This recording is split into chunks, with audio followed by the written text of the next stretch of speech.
په مزغو ډاله لمر مخو مزې وکړې ژوند مې ښه د زړه په غوښو مزې وکړې اوس یوه وړې وخرڅوي یار زما د لاس په نښو مزې وکړې ډېر بد شی دی خو په ښه ځای کې دیره دی په مړۍ باندې د زخو مزې وکړې د ازل جی افیشل چینل مینوالو لیدونکو نن راسره په دغه ادبي هنري خپرونه کې یو ځل بیا ازل جی میلمه دی له ازل جی به پوښتنې او ښایسته بنډار ورسره لرو ازل جی په خپرونه کې ښه راغلاست هرکلی درته وایم ډېره مننه اکمل صاحب چې زما د چینل هوسټینګ کې زما نه البته زمونږ د نه وروسته چې دی بس فضل هادي اکمل زما ملګری دی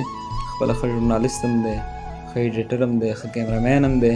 ښه ډایرکټر هم دی په حساب باندې دا به د نه وروسته ما سره وي او چینل به دواړه مخ ته وړو ستاسې په همکارۍ او ستاسې په ډاډ به چې دی سټارټ اخلو دا به لومړی خپرونه شي ډېر رسمي پکې نه غږېږم ځکه چینل مې خپل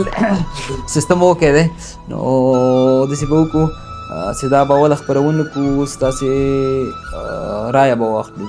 که چېرته تاسې سپورټ کوئ نو بیا چې دی خپرونې ته ادامه ورکوو بیا نور لوبغاړي کرکټران سندرغاړي خو نسته نعتخوانان او ورسره چې دی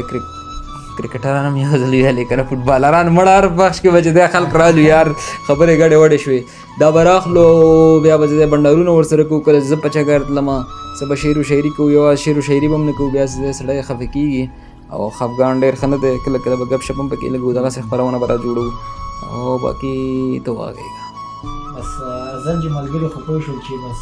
یوټیوب چینل د همدغه یوټیوب چینل د نور څه یوټیوب چینلونه چې دي د ازل جی په نوم نور ټول هغه فیک دي د ازل جی رسمي پاڼه همدغه پاڼه ده او دا در سره سبسکرایب او هغه د بیل بټن ووهئ خبره هغه د بیل بټن ووهئ هغه ضرور ده نو غزل جی بس څه شعرونه اورو بیا به پوښتنې ته راځو غزل داسې بیا بیا دې وکړه بیا بیا نه وه پکار بیا بیا دې وکړه بیا بیا نه وه پکار چا پورې دومره خندا نه وه پکار بیا بیا دې وکړه بیا بیا نه وه پکار چا پورې دومره خندا نه وه پکار چې یو نفر مې پکې نه رسېدو خدای زما د دنیا نه وه پکار چې یو نفر مې پکې نه رسېدو خدای زما د دنیا نه وه پکار له ځینو سپي جوړ دی وسله ښه شی دی اوس مې پکار د پخوا نه وه پکار یو ځل بیا ووایه له ځینو سپي جوړ دی وسله ښه شی دی اوس مې پکار د پخوا نه وه پکار ښه چې نو چې خوښه مې وه بل ته یې ورکړه نو دا نه وه پکار بیا یې ووایه ښه نو چې خوښه مې وه بل ته یې ورکړه نو دا نه وه پکار موږ ورته هسې شاعریانې وکړې د ښکلو دومره پروا نه وه پکار موږ ورته هسې شاعریانې وکړې د ښکلو دومره پروا نه وه پکار هغې را ټیټې کړې ما واخیستلې ګناه پکار وه او ګناه نه وه پکار بیا یې ووایه هغې شوخي د پکې یو نیم شعر چې دی شوخ هم خوند کوي که نه دا دارې برخې مینوال به ځان سره ساتي اگر چې مطلب به کېدای شي زه داسې نه اوسم خو هغه برخې ته پکار کوو غوښتنه ده لوچکان ډېر دي هغې را ټیټې کړې ما واخیستلې ګناه پکار وه ګناه نه وه پکار هغه د بل شو ته د بلې نه شوې ازله دومره وفا نه وه پکار بیا بیا دې وکړه بیا بیا نه وه پکار چا پورې دومره خندا نه وه پکار بل ته یې ورکړه نو دا نه وه پکار بل کلام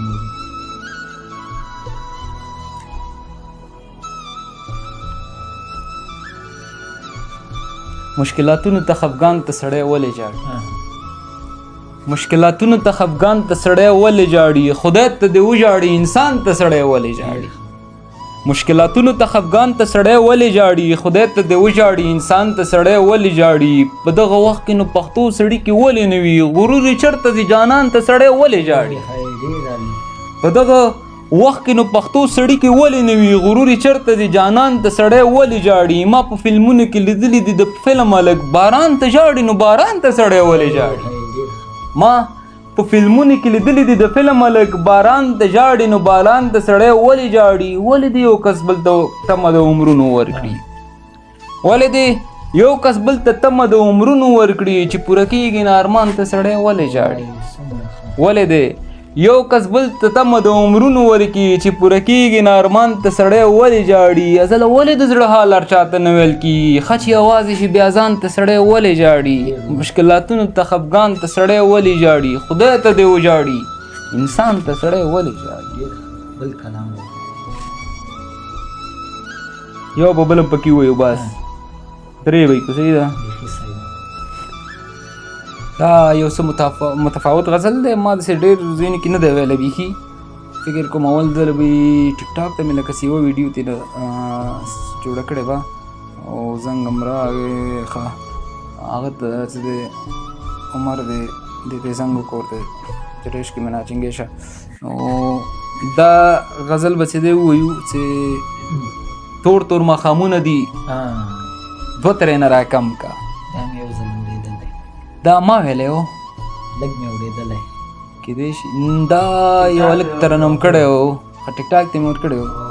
ما د یاد وتی دی یار تور تور ماښامونه دي دوه ترې نه راکم کا شپږ سوه غمونه دي دوه ترې نه راکم کا تور تور ماښامونه دي دوه ترې نه راکم کا شپږ سوه غمونه دي دوه ترې نه راکم کا زه یاغي باغي سړی داغ داغ مې لمنه ده دوه دېرش الزامونه دي دوه ترې نه راکم کا زه یاغي باغي سړی داغ داغ مې لمنه ده دوه دېرش الزامونه دي دوه ترې نه راکم کا ورکه مزمکه ده زه پکې برباد یمه وی اسمانونه دي ونه دي لکه چې نهه دي که ودي دلته مې نهه لیکلي و بېرته مې لکه ځای ډېټ کړی دی یار مکمل سیستم ګډوډ شو دلته نهه اسمانونه دي ما لیکلي نهه دي که ودي ودي که نه ودي ښه ګډ نه خو صحیح دی که نه یو د جلۍ پلار هم اسمان دی که نه هغه ته شو یو پکې ده ته اوس تشبیه وایي دا ده راته او صحیح دی نظما شعر هم صحیح دی ګوره ورکه مزمکه ده زه پکې برباد یم نه اسمانونه دي دوه ترې نه راکم کا ته یې پوره واوره نه اسمانونه دي دوه ترې نه چېږه راکم کا دا چې دی اوس یو تشبیه ده زما که نه خپل شعر باندې چې دی ګډوډ شو بس حساب دی یار ورکه مزمکه ده زه پکې برباد یم نه اسمانونه دي دوه ترې نه راکم کا دا وطن زما وطن هېچ چاته یې نه پرېږدم او آخر کې به وایي چې ورکه د ډاکټر شي ورک شه مطلبي یاران ورکه د ډاکټر شي ورک شه مطلبي یاران مړه مې ارمانونه دي دوه ترې نه راکم کا تور تور ماښامونه دي دوه ترې نه راکم کا شپږ سوه غمونه دي دوه ترې نه راکم کا ډېر ښایسته ازل چې پوښتنو ته راځو د مینې او ملګرتیا ترمنځ اړیکه کې کوم یو غوره بولي مینه ملګرتیا وایي خو هر وخت کېږي یار مینه مینه چې دی بهتره ده په ټولو اړیکو کې چې دی مینه بهتره ده هغه که مور سره وي که بل چا سره وي خو مینه هغه د زړه خبرې ملګرتیا کې هم څه دی مینه شامله ده مینه په هر بخش کې د ژوند شامله ده خو چې موږ او تاسې مطلب یوازې هغه سیستم ته مینه وایو که نه موږ په دې فکر یو خو نور دا ژوند داسې نه دی هر چا سره مینه کېږي هر څه سره کېږي حتی دغه دیوال سره هم چې دی مینه کېږي حمید بابا وایي په ژوند کې د سړی نشته چې مین نه وي که نه من یو چیز سره مینه لري لکه مور شو وطن شو هره برخه کې یعنې مین وي ازل یو انسان په دوم ځل مینه کولی شي که نه انسان چې دی حسن پرست دی کار څومره مطلب یو انسان هغسې چې یار زه وایي چې زه دویم ځل مینه نشم کولی هر څومره ځان چې دی مطلب هغه ټیټ عاشق کړي خو په زړه باور نه دی په کار خو اوله مینه چې دی نه هېرېږي امکان نه لري چې هغه هېره شي هغه درد چې دی هغه نه هېرېدونکی دی هغه تلپاتې ډېر ښه ازل چې کار د ډېر خوښېږي که چکر د کار وخت کې مې کار خوښېږي مخکې مې چکرې خوښېده یار اوس د کار وخت کې مطلب چکر داسې خاص خوند نه راکوي کله کله ملګرو سره لاړم سو خو هغه خوند نه کوي بیا چې کله فری سړی یا د جمعې ورځې یا داسې ورځې چې رسمیات نه وي بیا سړی ډېر زیات ریلیکس وي یار چې شاته ورپسې غږ نه وي ټینشن نه وي چې څه وشو څه ونه شو ازل چې دغه مشهورو خلک چې زه ګورم که نه تر ډېره وخته پورې دا خلکو نه ډېر په عذاب وي کله داسې شوي احساس دې کړی چې شهرت د شخصي ژوند محدود کړی